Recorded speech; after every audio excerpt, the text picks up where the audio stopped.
அஸ்ஸலாமு அலைக்கும் வரஹ்மத்துல்லாஹி வபரகாத்துஹு. அல்ஹம்துலில்லாஹி நஹ்மதுஹு வ நஸ்தஈனுஹு வ நஸ்தக்ஃபிருஹு வ நஊது பில்லாஹி மின் ஷுரூரி அன்ஃபுஸினா வ மின் ஸய்யிஆத்தி அமாலினா மன் யஹ்திஹில்லாஹு ஃபலா முதில்ல லஹு வ மன் யுضللஹு ஃபலா ஹாதிய லஹு. வ அஷ்ஹது அன் லா இலாஹ இல்லல்லாஹு வஹ்தஹு லா ஷரீக லஹு வ அஷ்ஹது அன்ன முஹம்மதன் அப்துஹு வ ரசூலுஹு அம்மா பஅத். கண்ணியத்திற்குரிய எல்லாம் வல்ல அல்லாஹு ஜல்ல ஷானஹு தஆலாவின் நல்லடியார்களே, மனிதர்கள் இணை வைப்பில் விழுந்துவிடக்கூடாது என்பதற்காக இறைவன் தான் அனுப்பிய தூதர்களை அவர்களுக்கு பல சோதனைகளை கொடுத்து அவர்கள் எந்த நிலையிலும் மனிதத்தன்மைக்கு அப்பாற்பட்டவர்களாக இருக்கவில்லை என்பதை ஒவ்வொரு நபிமார்களுடைய வரலாறுகள் மூலமாக நமக்கு அல்லாஹ் எடுத்து காட்டுகிறான். அதில் சென்ற வாரம் ஆதம் அலைஹிஸ்ஸலாத்தை பற்றிய விவரங்களை நம்ம பார்த்தோம். ஆதம் அலைஹிஸ்ஸலாத்துக்கு பிறகு அல்லாஹ்வால் அதிகமாக கூறப்பட்ட நபி நூஹ் நபி அவர்கள். இந்த நூஹ் நபி அவர்கள் மற்ற நபிமார்களிலிருந்து, நமக்கு சொல்லப்பட்ட நபிமார்களிலிருந்து அவங்க பல வகையில் வேறுபட்டவர்களாக நமக்கு காட்டப்படுகிறார்கள்.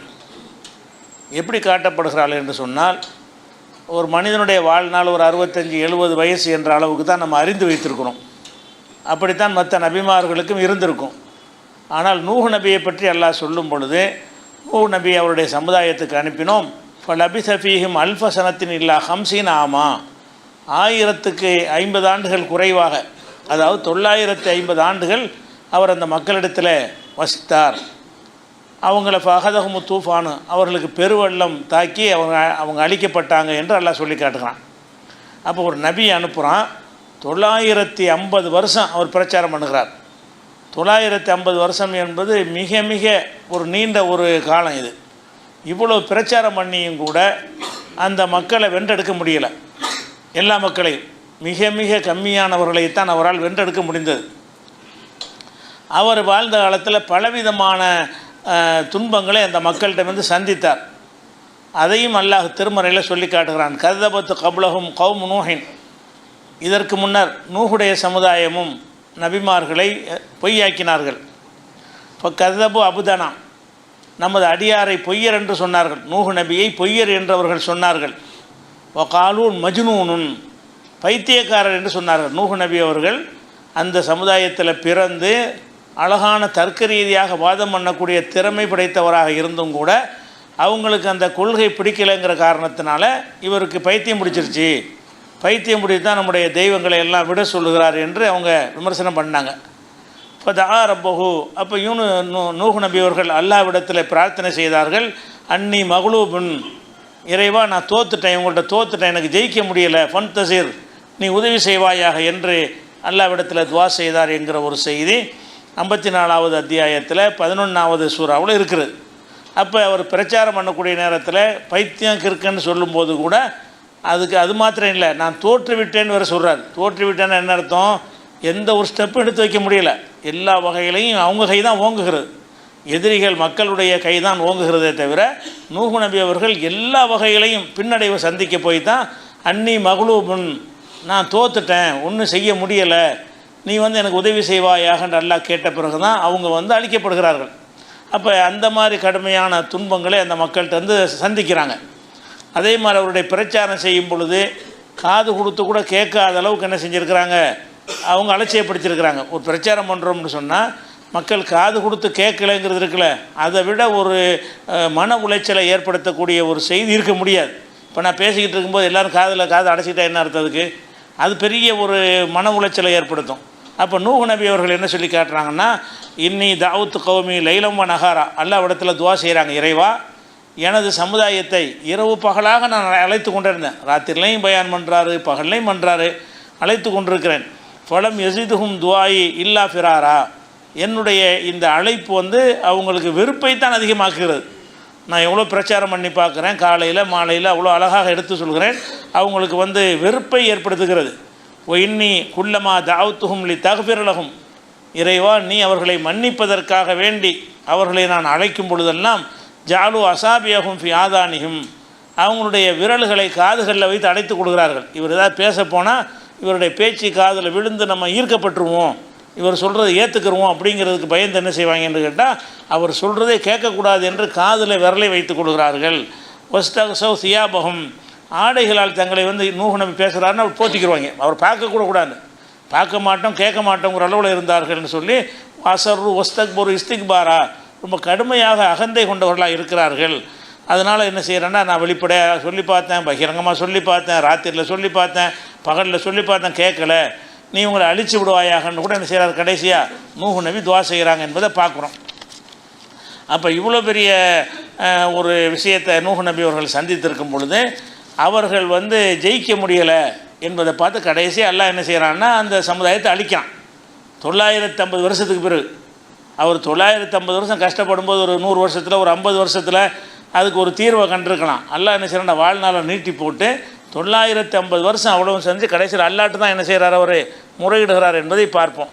இதில் அவருடைய வாழ்க்கையில் அவருடைய குடும்பம் சம்பந்தமான சில நிகழ்வுகளை ஏற்படுத்தி அவர் வந்து ஒரு மனிதர் தான் என்பதை நமக்கு அல்லாஹ் உணர்த்துக்கிறான். அதுதான் முக்கியமான விஷயம். அவருடைய குடும்பத்தில் சில பிரச்சனைகள் எல்லாம் என்ன செய்கிறான், ஏற்படுத்துகிறான். என்ன பிரச்சனை ஏற்படுத்துகிறான்னு கேட்டால் அவருடைய மனைவி சம்பந்தமாக ஒரு செய்தி அல்லாஹ் குர்ஆனில் சொல்லி காட்டுகிறான். 66வது சூறாவில் 10வது வசனத்தை சொல்கிறான். அப்போ லரபல்லாஹு மசலன் லில்லதீன கஃபரு, இறை மறுப்பாளர்களுக்கு ஒரு முன்மாதிரியாக மாடலாக அல்லாஹ் ஏற்படுத்தி இருக்கிறான். இம்ராத் நூஹின், நூஹுடைய மனைவியையும், ஒம்ராத் லூத்தின், லூத்து நபியுடைய மனைவியையும் நிராகரிப்பவர்களுக்கு அவங்க தான் மாடல். ஒருத்தர் நிராகரிப்பவன் எப்படி இருப்பான்னா இவங்க மாதிரி தான் இருப்பாங்க. ஒரு மூமின்களுக்கு மாடலாக மரியம் அலைஹிஸ்ஸலாத்தை எல்லாம் சொல்லுகிறான். மூமின்களுக்கு மாடலாக ஃபிரௌனுடைய மனைவி எல்லாம் சொல்லி காட்டுகிறான். அது 2 பெண்களை சொல்லி காட்டுறான். கெட்டவங்களுக்கு உதாரணமாகவும் 2 பெண்களை தான் எல்லாம் சொல்கிறான். ஒரு கெட்டவன் என்று சொன்னால் அவங்கெல்லாம் மாடல் யாருன்னு கேட்டால் இந்த 2 பெண்கள் தான். யார் 2 பெண்கள்? நூஹு நபிய மனைவி ஒரு ஆள், லூத் நபியுடைய மனைவி ஒரு ஆள். இவங்க 2 பேரும் தான் கெட்டவங்களுக்கு முன்னுதாரணமாக இருக்கிறார்கள், மாடலாக இருக்கிறார்கள் அப்படின்னு சொல்லிவிட்டு அவங்கள பற்றி எல்லாம் விளக்குறான். கானத்தா தஹத்தா அபுதைனி மின் இபாதினா சாலிஹைனி, சாலிஹான 2 நல்லடியார்களுக்கு அவங்க 2 பேரும் மனைவியராக இருந்தார்கள். இந்த 2 பெண்களும் 2 நல்லடியார்களுக்கு மனைவியராக இருந்தார்கள். ஃபஹானத்தாகுமா, ஆனால் அவருங்க 2 பேருக்கு இந்த 2 பெண்களும் 2 மனைவிமார்களும் துரோகம் செய்தார்கள். இதனால் ஃபலம் யுகுனியா அன்ஹுமா மினல்லாஹி ஷையா, இந்த 2 பேரும் இந்த 2 நபிமார்களும் தங்களுடைய மனைவிமார்களுக்கு கடுகளவும் சின்ன அளவு கூட உதவி செய்ய முடியாது. ஒகையில் அதுகுலன் நார மஅத்தாஹிலீன், நரகத்திற்கு செல்லும் கூட்டத்தோடு நீங்களும் சென்று விடுங்கள் என்று அந்த 2 பெண்களுக்கும் சொல்லப்பட்டு விட்டது. அப்போ என்னென்னு கேட்டால் நூஹு நபிக்கு மனைவியாக இருந்தாலும் லூத் நபி மனைவியாக இருந்தாலும் அவங்க சொர்க்கம் செல்வாங்களா நரகம் செல்வாங்களான்னா நரகம் செல்வார்கள் நல்லா நினச்சின்னா தீர்ப்பளிச்சிட்டான். அவங்க 2 பேருக்கு சொல்லப்பட்டாச்சு, இதில் மீறவே முடியாதுங்கிறான். அப்போ நூஹு நபி ஒவ்வொரு மனிதன் தன்னுடைய மனைவியை காப்பாற்றுவதற்கு ரொம்ப முக்கியத்துவம் கொடுப்பான். தனக்கு கஷ்டத்தை சுமந்து கொண்டு கூட மனைவி என்ன செய்வான், காப்பாற்றுறதுக்கு பாடுபடுவான். ஆனால் நூஹு நபி அவர்களுக்கு அவங்க மனைவியாக இருந்தாலும் அவங்க கொள்கை ஏற்றுக்கிறல. லூத் நபிக்கு மனைவியாக இருந்து அந்த பெண்ணும் கொள்கை ஏற்றுக்கிறல. அதுக்கு அல்லாஹ் கொடுத்த தீர்ப்பு என்னென்று கேட்டால், நீங்கள் 2 பேர் இந்த 2 பேரையும் உங்கள் நபிமார்கள் காப்பாற்ற இயலாது, அதான் முடிவு. பலன் யுகுனியா அன்ஹுமா மினல்லாஹி ஷையா, இந்த 2 நபிமார்களும் தங்கள் மனைவிமார்களை அல்லாஹ்விடமிருந்து காப்பாற்ற முடியாது. அப்போ ஒரு நபிக்கு நமக்கு அவுளியா மகான்கிறாங்களே, அவங்களுக்கு நமக்கு என்ன உறவு? ஒரு உறவும் இல்லை. அந்த அவுளியாங்கிறாங்களே மாமா, உங்களுக்கு மச்சான கொள்ளு தாத்தாவா யாரோ எவரோ அவர் உங்களை காப்பாற்றுவார் நினைக்கிறீங்க. ஒருவன் காப்பாற்றுற அந்த மனைவியத்தானே நெருக்கமான உறவு இருக்குது. நம்ம யாரோ எவரோ தெரியாதவங்களாம் நம்மளை காப்பாற்றுவாங்க, மக்கள் வழிகட்டு போயிட்டுருக்குறாங்க. அல்லாஹ் என்ன சொல்கிறான்னு கேட்டால், இறை தூதர்களாக இருந்தாலும், இறை தூதர்கள் என்பவர்கள் நம்ம கொண்டாடுகிற பெரியார் மகான்களை விட கோடான மடங்கு உயர்ந்தவர்கள், அல்லாஹ்வால் தேர்ந்தெடுக்கப்பட்டவர்கள். அப்படி ஒரு நிலையில் இருந்தும் கூட அவங்க கட்டிய மனைவியை காப்பாற்ற முடியாது. அவங்க சரியான பாதைக்கு வந்தாலே தவிர நபியுடைய மனைவி நூஹ் நபி மனைவி சொர்க்கத்துக்கு அனுப்புங்க என்று சொல்ல முடியுமா என்றால், அதில் நூஹ் நபி அல்லாட்ட ஒரு ரெக்கமெண்ட் பண்ணி சொர்க்கத்துக்கு கொண்டு போவாரா என்றால் முடியாது. அந்த 2 நபிமார்களும் அவங்களுடைய மனைவிமார்களை எந்த வகையிலையும் காப்பாற்ற முடியாது என்று 66வது சூறாவில் 10வது வசனத்தில் எல்லாம் சொல்லி காட்டுகிறான். அப்போ இந்த ஒன்று தான் மரண அடி மாதிரி இருக்குது. என்னடா இவ்வளவு 1000 வருஷம் தியாகம் செஞ்சவர் சும்மா 5 வருஷம் 10 வருஷம் தியாகம் செய்யலை, 950 ஆண்டுகள் பிரச்சாரம் பிரச்சாரம் பயான் பண்ணுறதில்ல, அடி வாங்குறது. பிரச்சாரம் பண்ணுறதுன்னா என்ன அர்த்தம்? அந்த காலத்தில் நபிமார்களுடைய பிரச்சாரம் என்பது ஒட்டுமொத்த சமுதாயத்தால் எதிர்க்கப்படும் என்றால் கிறுக்கம் பைத்தியக்காரன் சொல்வார்கள், அடிப்பார்கள், உதைப்பார்கள், சித்திரவதை செய்வார்கள், பலவிதமான துன்பங்களுக்கு உள்ளாக்கப்படுவார். இவ்வளவையும் தாங்கி கொண்டு அவர் தியாகம் பண்ணியிருக்கார்ல, அது கருத்தில் கொண்டு நீ இப்படி தியாகம் பண்ண காரணத்தினால உன் மனைவிக்கு ரெக்கமெண்ட் பண்ணிக்க நல்லா சொல்லலாம்ல? அதெல்லாம் கிடையாது. அந்த மனுஷன் தான். நீ எவ்வளோ தியாகம் பண்ணால் உனக்கு உள்ள அந்தஸ்து உனக்கு தரப்படுமே தவிர நான் செய்கிற வேலை நீ செய்ய இயலாது, எனது அதிகாரத்தை உனக்கு தர முடியாது. அப்படிங்கிற வகையில் அல்லாஹ் என்ன செய்கிறான்னா கொஞ்சம் கூட விட்டு கொடுக்க மாட்டேங்கிறான். அப்போ நூஹ் நபி தன்னுடைய மனைவிக்காக வேண்டி பேச முடியாது, லூத் நபி தன்னுடைய மனைவிக்கு பேச முடியாது என்று இந்த சம்பவத்தை எதுக்கு நமக்கு சொல்லி காட்டுறான்? இது தாவா சம்மந்தப்பட்டது இல்லை, பிரச்சாரம் பண்ணார் அது வரைக்கும் ஓகே. அவங்க மனைவி சரியாக நடக்கலைன்னு எதுக்கு சொல்லி காட்டுறான்? அவங்கள நூஹ் நபி காப்பாற்ற முடியாதுன்னு எதுக்கு சொல்லி காட்டுறான்? இந்த மாதிரி ஒரு நோய் மனிதனுக்கு இருக்கிறது. இறந்தவர்களை சக்தி மிக்கவர்களாக நினைப்பது, அவங்க நம்மளுக்கு உதவுவார்கள் நம்புவது, அதனால் அவங்க தெய்வீக அம்சம் பெற்றவர்களாக கருதி அவங்கள வணங்குவது, இந்த நோயெல்லாம் மனுஷனுக்கு இருக்கிறத அல்லாஹ் விளங்கி வச்சிருக்கிற காரணத்தினால தான் இந்த நபிக்கு இப்படி ஏற்படுத்தி. இதில் இருந்தாவது படிக்கிற பாடத்தை ஒரு நூஹ் நபிக்கே முடியலை, அவர் மனைவியை காப்பாற்ற முடியலை, நீங்கள் யாரை காப்பாற்றுவாங்கன்னு எப்படி நினைக்கிறீங்க அப்படின்னு காட்டுவதற்கு தானே இந்த சம்பவத்தை சொல்கிறான். கேட்டு போகிறதுக்கு, அந்த காதில் வாங்கி இந்த காதில் விடுறதுக்காக எல்லாம் சொல்லி காட்டுறான். இதிலிருந்து சிந்திக்க வேண்டியதை சிந்திக்கணுமா இல்லையா? அப்போ நூஹ் நபிக்கு அவருடைய மனைவியை ஒன்றும் காப்பாற்ற முடியலை என்ற ஒரு செய்தியை சொல்லும் பொழுது தான் நமக்கு விளங்குறது. அப்போ நபிமார்களாக அவ்வளோ பெரிய தியாகம் செஞ்ச நபிமார்களாக இருந்தாலும் மனிதனுக்கு மேம்பட்ட நிலையில் அவங்களுக்கு தனி பவர் இருக்குதுக்கு. அல்லாவையெல்லாம் எதிர்த்துலாம் அவுளியாக்கள் ஏதாவது செஞ்சுருவாங்களாம் இவங்க நினைக்கிறாங்க. அல்லாஹ் மன்னிக்காதெல்லாம் அவுளியா மன்னிச்சிருவாங்கலாம் இவங்க நினைக்கிறாங்க. ஆனால் இங்கே என்ன நடக்குது? நபிமார்களுக்கு அந்த பவர் கிடையாது, மனைவியை கூட காப்பாற்ற இயலாது. அந்த மனைவி மூமினாக இருந்து அல்லாஹ்விடத்தில் சரணடைந்தாலே தவிர இந்த கணவர் என்கிற ஒரு அந்தஸ்தை வைத்து, நபிங்கிற ஒரு அந்தஸ்தை வைத்து, 1000 ஆண்டுகள் தியாகம் செஞ்சவர் என்கிற ஒரு அந்த சேவையை வைத்து ஏதாச்சும் ஒரு அதிகாரம் கிடைக்குமானா ஒரு அதிகாரம் கிடைக்காது. அல்ல அதிகாரத்தை கொடுக்க தயாராக கிடையாது. நீ மனுஷன் ஏதோ நின்றுக்க, அவ்வளோதான். இப்படி தான் அல்லாஹ் நினைஞ்சிருக்கான், நூஹ் நபி ஏற்படுத்தியிருக்கான். அதே நூஹ் நபிக்கு பல பிள்ளைகள் எல்லாம் கொடுத்தான். அதில் ஒரு பிள்ளை அவருக்கு எதிரியாக இருந்தான். அவருடைய எல்லா பிள்ளைகளும் அல்ல, அவருடைய ஒரு பிள்ளை அவருடைய கருத்தை ஏற்றுக்கொள்ளவில்லை, தௌஹீதை ஏற்றுக்கொள்ள, இஸ்லாத்தை ஏற்றுக்கொள்ளவில்லை. அந்த மக்கள் எப்படி யகூசு யவுக்கு நஸ்ருங்கிற சிலைகளை வணங்கி கொண்டிருந்தார்களோ அதை வணங்கக்கூடியவனாகத்தான் நூஹ் நபியுடைய மகனும் இருக்கிறான். அப்போ அந்த மகனை பற்றி இருக்கும்போது என்ன ஆகுதுன்னு கேட்டால், அல்லாஹ் இவங்களை அழிக்கணும்னு முடிவு பண்ணிடுறான். நூஹ் நபி சமுதாயத்தை அழிக்கணும்னு முடிவு பண்ணி, எப்படி அழிக்க முடிவு பண்ணுறான்னு கேட்டால், நீ ஒரு கப்பலை தயார் பண்ணு, நீனும் உன்னுடைய சேர்ந்தவங்களும் சேர்ந்து ஒரு கப்பலை ரெடி பண்ணுங்க அப்படிங்கிறான். அந்த கப்பலை எதுக்கு ரெடி பண்ண சொல்கிறான்னு கேட்டால், வெள்ளப்பிரளயம் வரும்போது மிதக்கக்கூடிய பொருள் இருந்தால் தான் காப்பாற்ற முடியும். வெள்ளம் வரும்போது அவங்கள காப்பாற்றுவதற்கு என்ன செஞ்சாகணும்? ஒரு மிதவை இருந்தால் தானே அவங்கள காப்பாற்றி கொள்ள முடியும். அதனால் அவங்களுக்கு என்ன செய்கிறான்னா ஒரு கப்பலை ரெடி பண்ண சொல்கிறான். அப்போ கப்பல் ரெடி பண்ணும்போது என்ன ஆகும்னு கேட்டால், வெள்ளம் பயங்கரமாக குப்பிடித்து வரும் பொழுது கப்பல் கொஞ்சம் கொஞ்சமாக மேலேறிடும், அவங்க அழிக்கப்பட்டுருவாங்க. இந்தளவுக்கு மலை உயரத்துக்கு அந்த வெள்ளம் வந்திருக்கிறது. அந்த கப்பல் போய் ஒதுங்கினது ஜூதிங்கிற ஒரு மலை மீது போய் உட்கார்ந்ததுன்னு நல்லா சொல்லி காட்டுறான். மிதந்து தண்ணி கூடி போய் மலைக்கு மேலே, ஒரு மலைங்கிற எவ்வளோ உயரமாக இருக்குன்னு பாருங்கள், அதுக்கு மேலே இந்த கப்பல் போய் அதுக்கு மேலே போயிட்டு இருக்கும்போது தான் தண்ணி வடிய ஆரம்பித்தது. அப்புறம் அந்த கப்பல் அந்த மலையில் உட்காந்துருச்சு. அப்படின்னு நல்ல வஸ்தவத்தால் ஜூதிங்கிற மலையின் மீது அந்த கப்பல் அப்படியே அமர்ந்தது, உட்கார்ந்ததுன்னு சொல்லி காட்டுறான். அப்போ அதுக்கு மேலே வரைக்கும் தண்ணி போயிருக்குன்னு சொன்னால் எவ்வளோ பெரிய வெள்ளம் வந்திருக்குன்னு பாருங்கள். அப்போ அந்த மாதிரி தப்பிக்கிறதுக்காக என்ன செய்கிறான்னா ஒரு கப்பலை செய்ய சொல்கிறான். இருக்கிற ஜீவன்களெல்லாம் அதில் ஒன்று ஜோடி ஏற்றிக்கிற சொல்கிறான். நீங்கள் ஏறிக்கிறங்க, எல்லாம் அழிஞ்சு போச்சுன்னா ஆட்டில் ஒரு ஜோடி, மாட்டில் ஒரு ஜோடி, எதெல்லாம் நீங்கள் பழக்கத்தில் வச்சுருக்கிற அந்த உயிரினங்களை எல்லாம் ஒவ்வொரு ஜோடி எடுத்து உன்னோட வைத்துக்கொள் என்று அல்லாஹ் சொல்கிறான். அது மாதிரி ஏற்றிக்கிட்டு மழை வருது, கீழேருந்து தண்ணீர் வர கொப்பளித்து வருகிறது, கீழேருந்து வர தண்ணி கொப்பளிக்கிறது, மேலேருந்து வர மழை கொட்டுகிறது. கொட்ட நீர் மட்டம் உயர்ந்து கொண்டே வருகிறது. அந்த சம்பவத்தை எல்லாம் சொல்லி காட்டுறான். ஒஹிய தஜரீஃபிஹிம் ஃபி மௌஜின் கல் ஜிபாலி, மலைகளை போன்ற அலைகளில். அந்த வெள்ளம் எப்படிப்பட்டதாக இருந்துச்சுன்னு சொன்னால், மலை போன்ற அலைகள், பிரம்மாண்டமான அலை. ஒரு அலை மலை அளவுக்குலாம் நீங்கள் கடற்கரையில் நின்றா பார்க்க முடியாது. ஒரு அலைங்கிறது ஒரு மனுஷன் உயரத்துக்கு வேண்டாம் வரும். அப்படி ஏறி வரும்போது எவ்வளோக்கு வரேன், ஒரு மனுஷனுடைய உயரம் 4 அடி 5 அடிக்கு தான் அந்த ஒரு அலையுடைய அளவை நீங்கள் பார்ப்பீங்க. ஆனால் அல்லாஹ் என்ன சொல்கிறான்னு கேட்டால், அந்த அலை எப்படிப்பட்டதாக இருந்துச்சுன்னு சொன்னால் மலை மாதிரி உயரம். அந்த தண்ணி ஏறும் பொழுது ஒரு மலையின் உயரம்னா இது எத்தனை அடின்னு நீங்கள் பார்த்துக்கிறங்க. அவ்வளோ உயரத்துக்கு அலை என்ன செய்கிறது, அந்த வெள்ளம் ஏற்படுகிறது. அதுக்கு மேலே நீந்தி கப்பல் போதும். அவ்வளோ பெரிய வெள்ளம் வந்தாலும் அதுக்கு மேலே என்ன செய்யறது, மிதந்துருமா இல்லையா? அதை சொல்லி காட்டுறான். ஒஹிய தஜ்ரீபிஹிம் ஃபி மௌஜின் கல் ஜிபாலி, மலைகளை போன்ற அலைகளில் அந்த கப்பல் போய் கொண்டிருக்கும் பொழுது ஓ நாதா நூஹுன் இப்னஹு, நூஹு என்ன செய்கிறாருன்னா மகனை கூப்பிட்றார். வெள்ளம் வந்து மேலே போய்கிட்டு இருக்குதா, போனோன்னு என்ன செய்கிறாருன்னா அவன் ஒரு உயரமான இடத்துல நின்றுட்டு இருக்கிறான். அதுக்கு இன்னும் தண்ணி வரல. அப்போ நூஹு நபி என்ன செய்கிறாங்கன்னு கேட்டால் அருமை மகனேன்னு கூப்பிட்றாரு. எப்படி கூப்பிட்றாருன்னு கேட்டால் யாப்புனை ஏற்கமானா, என் மகனே நீனு எங்களோட வந்து ஏறிக்கன்னா சும்மா ஏறிக்கிறது கிடையாது, கொள்கை ஏற்றுட்டு தான் ஏற்றுவார்.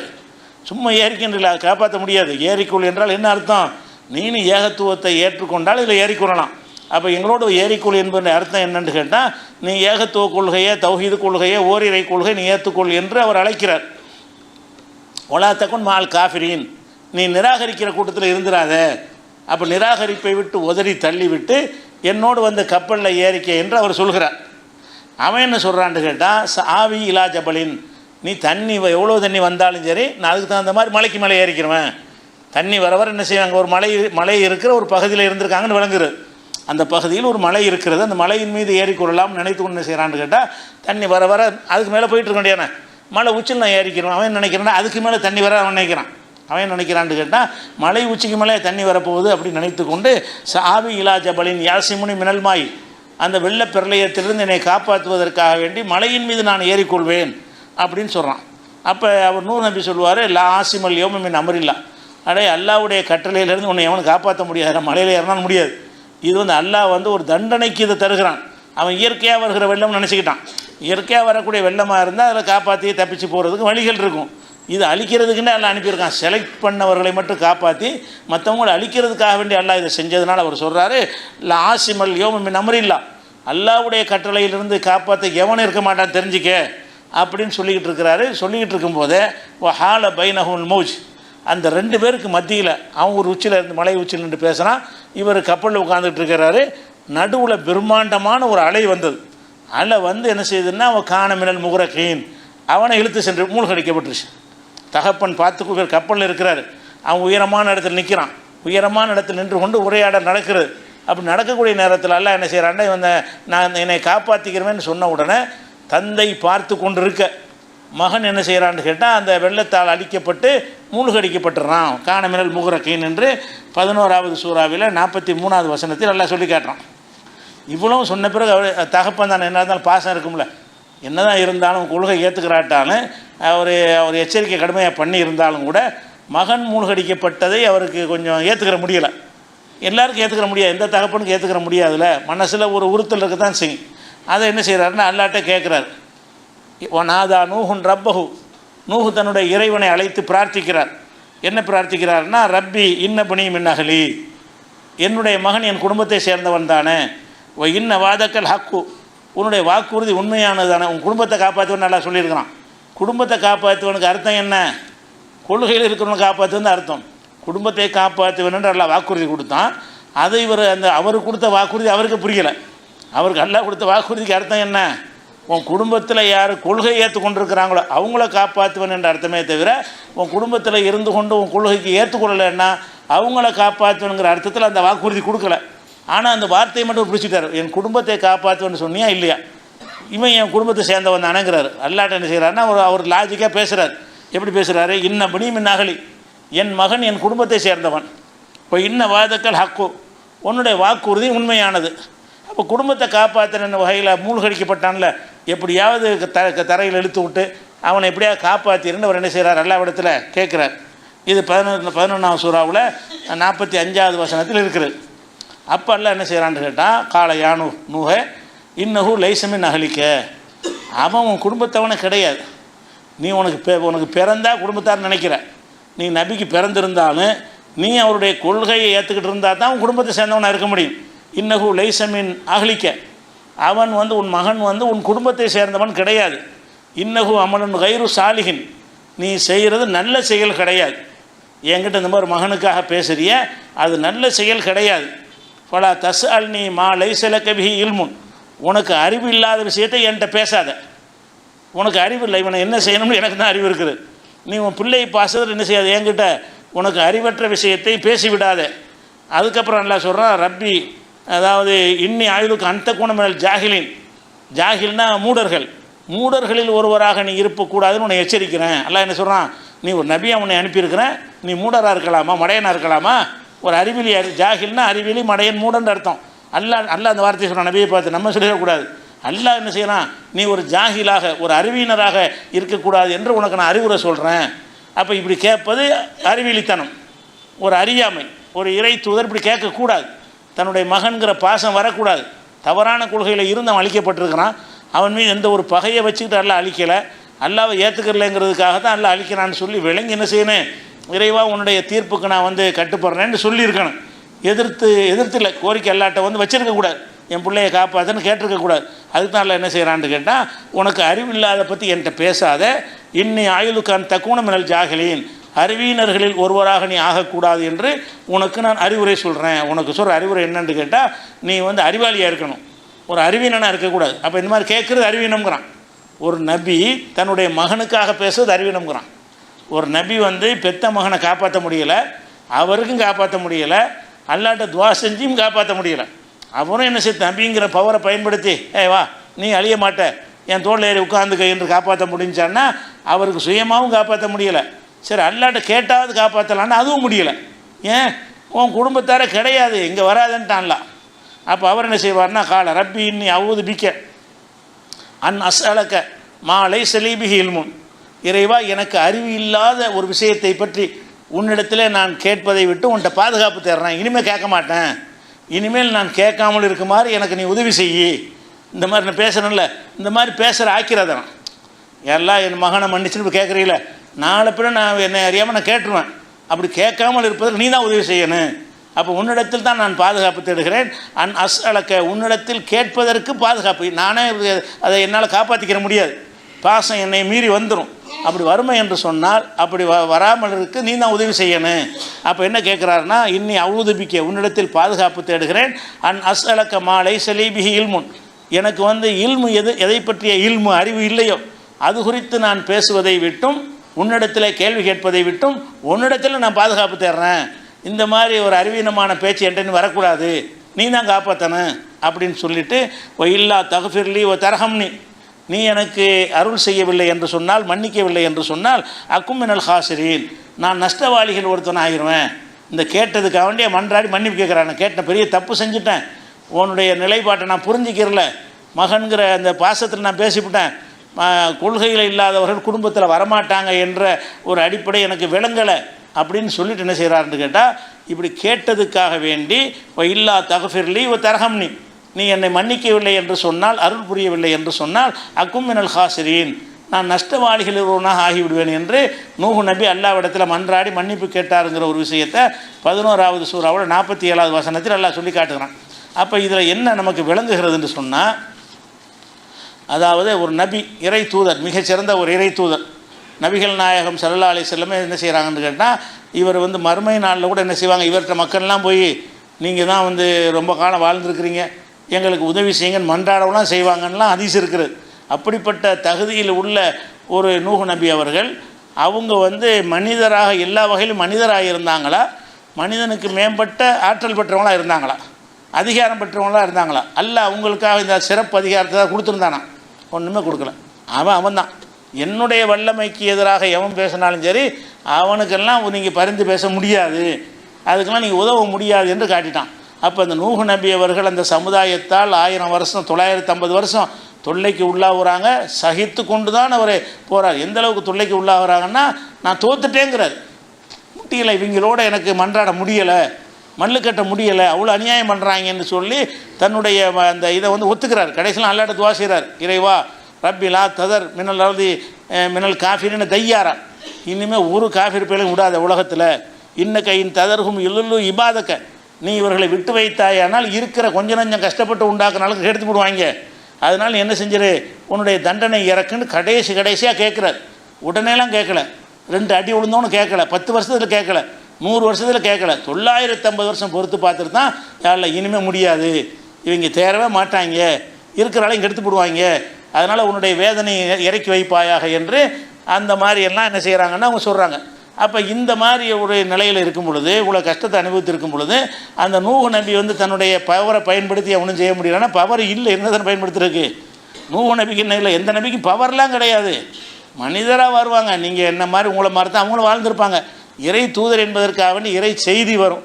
சில நேரங்களில் அற்புதங்களை தேவைப்பட்டு அல்லாஹ் செய்வான், கொடுப்பான். அவங்கள வந்து அல்லாஹ் வந்து சரியான அறிவுரையை நேரடியாக சொல்லி வழி நடத்துவான். என்கிறதை கழிச்சிட்டு பார்த்தீங்கன்னு சொன்னால் எல்லா வகையிலும் மனிதராக தான் இருந்தாங்க.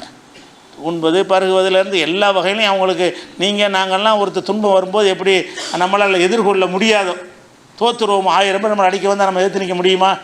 அது அவங்களுக்கு நூஹ் நபிக்கு முடியாது.